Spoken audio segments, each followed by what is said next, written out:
I remember being at a railroad commissioner meeting talking about the first days at a sinkhole collapse in 2008. And the question I got from one of the commissioners was, okay, you have kids, would you send your kids to that school? And that got quoted because I said, yes, I would. I don't like my kids, but no, I'm kidding. I love my kids, obviously. But it's really nice to be able to go to those places and collect relevant data to help answer those questions as much as we can, and then relay that in an understandable way to those who have to make decisions about whether to close a road or close a school or reroute a pipeline or something like that. All right, let's see. Get a straight face here. My name is Jeff Paine. I'm a research professor here at the Bureau of Economic Geology. I started working here in July of 1982, so I've been here 43 years. I like to say that I work on a smorgasbord of interesting geological topics here. They're not in one specific discipline necessarily, and that's one of the things I really like about working at the Bureau, is that as long as there's a project for it and there's somebody who's interested in something, you can work on just about anything. Currently, I work as a senior researcher doing work in geologic hazards, coastal erosion, sinkhole studies, whatever is topical at the time. You'll hear a lot of people say that, oh, I had a rock collection when I was a kid, and I did not. Wasn't really that interested in rocks when I was a kid. So when I came to UT, I came as a physics major. Actually, I thought when I signed up for UT that I was an undecided major, and that's really what I was when I came, but they had me in the physics program, so I don't know how that happened. So I was still a physics major when I discovered my love for disasters and catastrophes, and so I subscribed to the Earthquake Information Bulletin. Every 2 months I would get a new issue that was all the earthquakes around the world, and studies of ocean bottom seismometers and all that, so I thought that was fascinating. California Geology interested me, so I subscribed to the California Geology magazine. The title at the top that says, Geology, Foundation of the Present, Key to California's Future, and you could apply that to anywhere, not just California. So geology seemed like a very relevant science, one that had so many different elements to it. If you liked chemistry, if you liked physics, if you liked math, if you liked any of that, paleontology, whatever, you could find a home in earth science. The first geology class I took, I signed up for too many classes. I got a C on the first test in that class and decided that I'm going to drop this class. I took another geology class that following spring. It was taught by Ed Jonas. And he was a tremendous teacher. He was really good, and he's really the one who initiated my interest in the broader topic of earth science. And then after 3 years of physics, when I hit quantum physics, I decided that physics really wasn't for me. So I had this little scholarship when I was a senior, and used it to take a spring break trip to Washington. Went to Seattle and visited the department out there. This is spring of 1980. The Coast Range, the Cascades, the volcanoes, the Puget Sound, the islands, all that stuff that it was too much to resist. And so I decided to go there.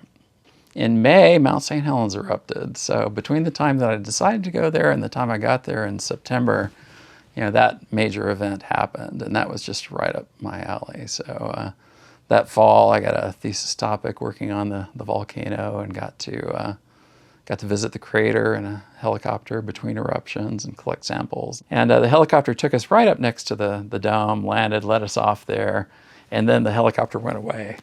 And this is between eruptions, so it was pretty safe, but it could have gone off again, and did in the future. But and I could see the helicopter off in the distance, but it would have taken it a while to come get us. And I remember crawling on top of the big boulders that had rolled off of the dome, and fell off of one, and I only have about 6 pictures from that dome visit because I landed on my camera and couldn't take any more pictures after that. So that was really annoying.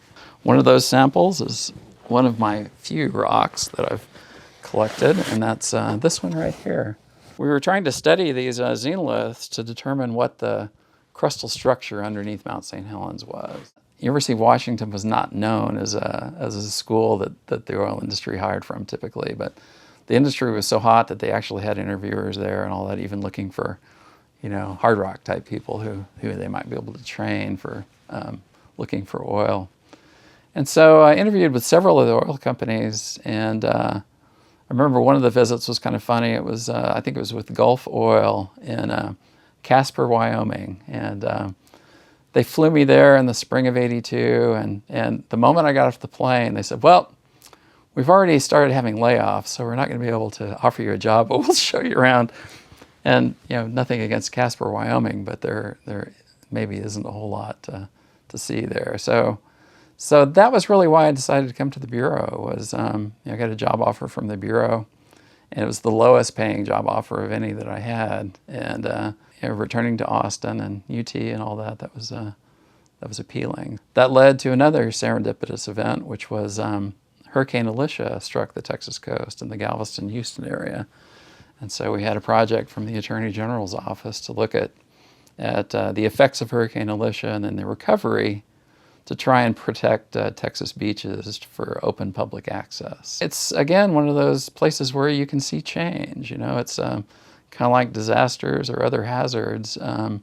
You go there once and then something happens and you go back and it's different. And a lot of geology is not like that. It's the Rockies are the Rockies, and they don't change much from one year to the next. One of the really fascinating things and rewarding things about earth science as a career is that if you like being in the office, you can stay in the office the whole time. If you like being in the field, you can stay in the field the whole time. If you like doing both, there's room for that too. So you have a considerable flexibility in how you arrange your week or your day, your month or your year.